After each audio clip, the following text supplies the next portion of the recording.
कि सन 1905 में इस देश में हमारे देश के एक बड़े महान क्रांतिकारी श्री लोकमान्य बाल गंगाधर तिलक ने स्वदेशी आंदोलन चलाया था। और इतिहास के पन्ने जब आप पलटेंगे तो पता चलेगा कि ऐसे ही एक महान क्रांतिकारी इस देश में श्री लाला लाजपत राय ने स्वदेशी आंदोलन चलाया था। और इतिहास को पढ़ेंगे तो पता चलेगा कि भारत देश के एक महान क्रांतिकारी श्री विपिन चंद्र पाल ने स्वदेशी आंदोलन चलाया था। और इतिहास में आपने पढ़ा होगा लाल बाल पाल, ये तीन नेताओं का तिकड़ी था। लाल माने लाला लाजपत राय, बाल माने विपिन चंद्र पाल, बाल माने श्री बाल गंगाधर तिलक, और पाल माने श्री विपिन चंद्र पाल। ये तीन बड़े क्रांतिवीर नेता थे जिन्होंने सन 1905 में स्वदेशी आंदोलन चलाया था। और उस स्वदेशी आंदोलन में सबसे पहली सभा हुई थी पुणे में। महाराष्ट्र का पुणे नाम का शहर है। ये जो महाराष्ट्र से आए हुए कार्यकर्ता हैं, अगर पुणे के होंगे तो पुणे में एक बड़ा ऐतिहासिक स्थान है, उसका नाम है शनिवार वाड़ा। पुणे शहर के मध्य में एक बहुत बड़ा चौक है, बहुत बड़ा स्थान है शनिवार वाड़ा। वहां पर सन 1905 के दिसंबर महीने में 7 तारीख को विदेशी कपड़ों की होली जलाई गई थी। और पूरे पुणे शहर से लोगों ने घर से अंग्रेजों के बनाए हुए कपड़े निकालकर वहां लाके जला दिए थे अपनी इच्छा से। और वो आयोजन किया था श्री लोकमान्य बाल गंगाधर तिलक ने। लोकमान्य बाल गंगाधर तिलक पुणे में ही रहते थे, उनका निवास स्थान पुणे में था। महाराष्ट्र के और पश्चिम भारत के उस समय के सबसे बड़े नेता थे। और जिस समय ये हुआ था उस समय महात्मा गांधी भारत में नहीं थे। ये घटना है सन 1905 की। महात्मा गांधी भारत में आए सन 1915 में। तो गांधी जी के आने के 10 साल पहले इस देश में स्वदेशी आंदोलन शुरू हो गया। शुरुआत कैसे हुई? पुणे के शनिवार वाड़ा में 7 दिसंबर 1905 को विदेशी कपड़ों की होली जलाई गई और उसमें आग लगाई श्री बाल गंगाधर तिलक ने। वहां से यह आंदोलन शुरू हुआ। उसके बाद भारत के हर बड़े शहर में अंग्रेजी कपड़ों की होली जलाना लोगों ने शुरू कर दिया था। आपको सुनकर हैरानी होगी कि 1905 से यह आंदोलन शुरू हुआ एक शहर के एक मोहल्ले से, और 1911 तक आते आते 6 वर्ष में यह स्वदेशी आंदोलन संपूर्ण भारत देश के एक एक शहर में फैल गया।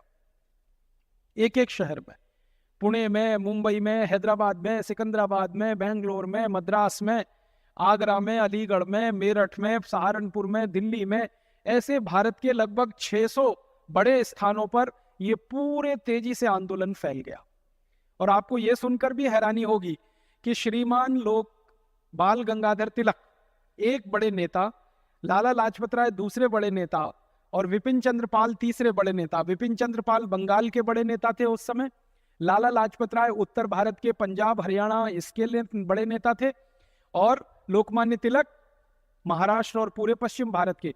3 नेताओं के कहने से आंदोलन शुरू हुआ और 6 साल में इस आंदोलन के 1,24,00,000 कार्यकर्ता पूरे देश में तैयार हो गए। मात्र 6 साल। आंदोलन क्या था? अंग्रेजों के बनाए गए कपड़ों का बहिष्कार करना है, और अंग्रेजी कपड़े किसी के शरीर पर हो तो उतार कर जला देना है, किसी के घर में है तो निकाल कर जला देना है। हर तरह से अंग्रेजी कपड़ों का बहिष्कार करना है। और अंग्रेजी कपड़ों के अलावा अंग्रेजों की बनाई गई हर वस्तु का बहिष्कार करना है। उस जमाने में हमारे देश में ज्यादातर चीजें जो थी ना, वो इंग्लैंड से आती थी बनके। कपड़ा इंग्लैंड से आता था, चीनी इंग्लैंड से आती थी, चीनी माने शक्कर, जिसको आज हम शुगर अंग्रेजी में कहते, ये इंग्लैंड से आती थी। तो हिंदुस्तान के स्वदेशी आंदोलन के कार्यकर्ताओं ने अंग्रेजी कपड़े का जैसे बहिष्कार किया, वैसे अंग्रेजी चीनी का बहिष्कार कर दिया। लोगों ने चीनी खाना बंद कर दिया, आप सोच सकते। तो आप बोलेंगे फिर क्या किया? अंग्रेजों की बनाई गई चीनी खरीदना तो बंद कर दिया, और भारत के गांव-गांव के किसानों ने उसके विकल्प में गुड़ बनाना शुरू कर दिया और गुड़ खाकर अपना जीवन चलाना शुरू कर दिया। अंग्रेजी चीनी नहीं खाएंगे, अंग्रेजी कपड़े नहीं पहनेंगे। अंग्रेजों के देश में से उस जमाने में ब्लेड आता था भारत में, दाढ़ी बनाने वाला। तो भारत के लोगों ने अंग्रेजी ब्लेड से दाढ़ी बनाना बंद कर दिया, और भारत के नाइयों ने भी अंग्रेजी ब्लेड से दाढ़ी बनाना बंद कर दिया, और उसकी जगह भारत में उस्तरा बना लिया उन्होंने। उस्तरा आप जानते हैं, जिसको ऐसे ऐसे करके तेज करते हैं। तो उस तरह से दाढ़ी बनाना शुरू कर दिया। अंग्रेजी ब्लेड का पूरी तरह से बहिष्कार। एक भी नाई की दुकान पर सन 1905 में कोई जाता था दाढ़ी बनाने के लिए तो उस तरह से दाढ़ी बनाई जाती थी। ब्लेड बंद कर दिया इस्तेमाल करना। इसी तरह से अंग्रेजों के देश से बनकर एक चीज आती थी जिसको नील कहते हैं। नील की खेती भारत में होती थी, उसका कच्चा माल यहां से इंग्लैंड जाता था और फिर नील बन के आता था जो कपड़े में हम लगाते हैं, सफेद कपड़े में। तो भारत के करोड़ों लोगों ने अंग्रेजों का नील कपड़े में लगाना बंद कर दिया। इसी तरह से अंग्रेजों के देश में से 60-70 तरह की चीजें आती थी, उन सब चीजों का एक एक करके भारत के लोगों ने बहिष्कार कर दिया, खरीदना बंद कर दिया। और अंग्रेजों की ये चीजें जिन दुकानों पर बिकती थी वहां पर लोग जाकर सत्याग्रह करते थे। जैसे अंग्रेजी वस्तु बेचने की दुकानें होती है ना, आज भी हमारे देश में बड़े बड़े शहरों में विदेशी माल बेचने की दुकान होती है ना, उसमें लिखा रहता है विदेशी माल। ऐसे ही अंग्रेजों के जमाने में होता था, अंग्रेजी माल की दुकानें होती थी। वहां पर ये लोकमान्य तिलक, लाला लाजपत राय, विपिन चंद्र पाल के जो कार्यकर्ता होते थे स्वदेशी आंदोलन के, वो जाके सत्याग्रह करते थे। और जो व्यक्ति दुकान में घुसता था कोई भी सामान खरीदने के लिए, उससे वो सामान छीन लेते थे और वहीं आग लगा देते थे उसको।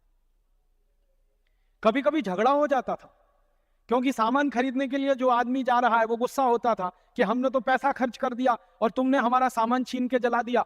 तो स्वदेशी आंदोलन के कार्यकर्ता अपनी जेब से निकाल के उसका पैसा उसको दे देते थे, कहते थे तुम जाओ और इस पैसे से कोई स्वदेशी माल खरीद के इस्तेमाल करो, विदेशी माल मत खरीदो। कार्यकर्ताओं का उत्साह इतना जबरदस्त होता था कि अगर किसी ने विदेशी माल के खरीदे जाने के बाद उसका छीन लिया, जला दिया, गुस्सा किया, तो कार्यकर्ता अपनी जेब से निकाल के उसको पैसा दे देते थे कि देखो तुम्हारे सामान का पैसा हमने दे दिया। तो माल खरीद के जला देते। कहीं कहीं तो ऐसा होता था कि जबरदस्ती कुछ ऐसे लोग होते थे जो अंग्रेजी मानसिकता के, जैसे आज होते हैं ना, अंग्रेजी मानसिकता के बहुत सारे लोग होते हैं, वो कहते हैं हमको तो विदेशी माल ही चाहिए, हमको तो विदेशी वस्तु ही चाहिए क्योंकि उसकी क्वालिटी अच्छी होती है। ऐसे उस जमाने में भी थे कि हमको तो विदेशी माल ही खरीदना है। तो ऐसे लोग जब दुकानों में घुसते थे जबरदस्ती कि हमको तो विदेशी माल खरीदना है, तो स्वदेशी आंदोलन के कार्यकर्ता सड़क पर उनके सामने लेट जाते थे, जमीन पे। दुकान का दरवाजा होता है ना, उसमें जमीन पे लेट जाते थे और कहते थे हमारी छाती पे पैर रखो तब अंदर जाओ। तो डर के मारे बहुत सारे लोग पीछे हट जाते थे। और ऐसे भी स्वदेशी आंदोलन में कार्यकर्ता हुए हैं। एक बड़े महान कार्यकर्ता जिनका नाम बहुत कम लोग जानते हैं, स्वदेशी आंदोलन के थे, उनका नाम था बाबू गेनू। मराठी व्यक्ति थे, महाराष्ट्र के थे, मुंबई में रहते थे। उन्होंने एक टोली बना रखी थी और वो टोली क्या करती थी, पूरे मुंबई शहर में घूम घूम के वो टोली ये पता करती थी कि विदेशी माल की कौन कौन सी गाड़ियां कहां कहां आ रही हैं, कहां कहां गाड़ियां आ रही हैं। क्योंकि अंग्रेजों के जमाने में कुछ गाड़ियां चलने लगी थी, उनमें विदेशी माल भर भर के आता था बाहर से। तो बाबू गेनू और उनके सहयोगी कार्यकर्ता घूमते थे मुंबई में, रात को चौकीदारी करते हुए घूमते थे और पता करते थे कि कहां विदेशी माल की गाड़ी आई। और जहां उनको पता चला कि विदेशी माल की गाड़ी आई, बस वहीं गए और गाड़ी में आग लगाई, जला दिया उसको। ऐसा उनका काम था। एक बार तो क्या हुआ कि बाबू गेनू और अपने सहयोगी उनके कार्यकर्ताओं के साथ, मुंबई में आप जानते हैं ना बंदरगाह है जहां पे पानी के जहाज आते हैं, तो विदेशों से माल उतरता है और विदेशों में माल भी जाता है। तो इंग्लैंड से विदेशी माल का लदा हुआ एक बड़ा पानी का जहाज आया जिसमें हजारों टन माल लदा हुआ था। बाबू गेनू और उनके सहयोगियों को पता चल गया कि ये तो विदेशी माल आ रहा है। वो पहुंच गए बंदरगाह पे और पूरे बंदरगाह को घेर लिया उन्होंने, और उन्होंने संकल्प ले लिया और कसम खा ली कि इस एक भी विदेशी माल को हम यहाँ उतरने नहीं देंगे और बंबई शहर में घुसने नहीं देंगे। तो क्या हुआ आप जानते हैं, पानी के जहाज से माल उतारा जाता है, फिर ट्रकों में लादा जाता है, फिर वो गाड़ियों में लगता है, फिर उसके बाद वो गाड़ियां गांव गांव चली जाती हैं माल बांटने के लिए। तो ऐसा ही हो गया। तो बाबू गेनू ने क्या किया कि एक गाड़ी ऐसी ही विदेशी माल की भरी हुई जाने की तैयारी में थी, बाबू गेनू उसके आगे लेट गए और अंग्रेज उसको चला रहा था। तो अंग्रेज ने कुछ नहीं देखा और बाबू गेनू के ऊपर गाड़ी चढ़ा दी। तो स्वदेशी आंदोलन ने ऐसे ऐसे संकल्पवान कार्यकर्ता पैदा किए कि उन्होंने अपनी जान की परवाह किए बिना विदेशी माल को शहर में जाने से रोकने के लिए गाड़ी के नीचे लेट गए और एक अंग्रेज ड्राइवर ने गाड़ी चढ़ा दी और बाबू गेनू का स्वर्गवास हो गया, शहादत उनकी हो गई। ऐसे संकल्पवान स्वदेशी कार्यकर्ता पैदा हुए थे और इनकी संख्या कितनी थी? 1,24,00,000 के आसपास पूरे देश में ये कार्यकर्ता थे। आखिर ये सारे के सारे कार्यकर्ता विदेशी माल नहीं बिकने देंगे और विदेशी माल का उपयोग नहीं होने देंगे, ये संकल्प लेके क्यों काम कर रहे थे? कारण ऐसा था कि उस जमाने में ईस्ट इंडिया कंपनी का माल पूरे भारत में बिकता था और उस माल की बिक्री से हर साल ईस्ट इंडिया कंपनी को करोड़ों रुपए का फायदा होता था।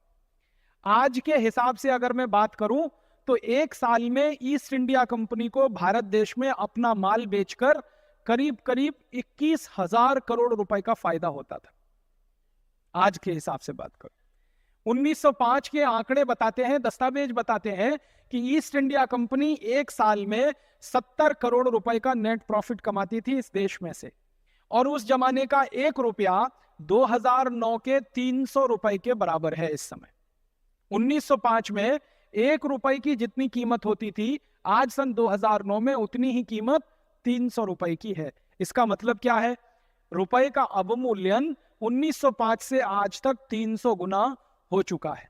तो 300 का गुणा कर लो 70 करोड़ में, लगभग 21,000 करोड़ रुपए आज के मूल्य के हिसाब से ईस्ट इंडिया कंपनी भारत से कमाती थी, उनका सामान बेचकर यहां से पैसा कमाती थी। तो समस्या क्या होती थी? हर साल भारत का 21,000 करोड़ रुपए लंदन चला जाता था, और यह सिलसिला कब से चल रहा था? जब से ईस्ट इंडिया कंपनी भारत में आई तब से। आपको मालूम है ईस्ट इंडिया कंपनी सन 1618 में भारत आ गई थी। अपने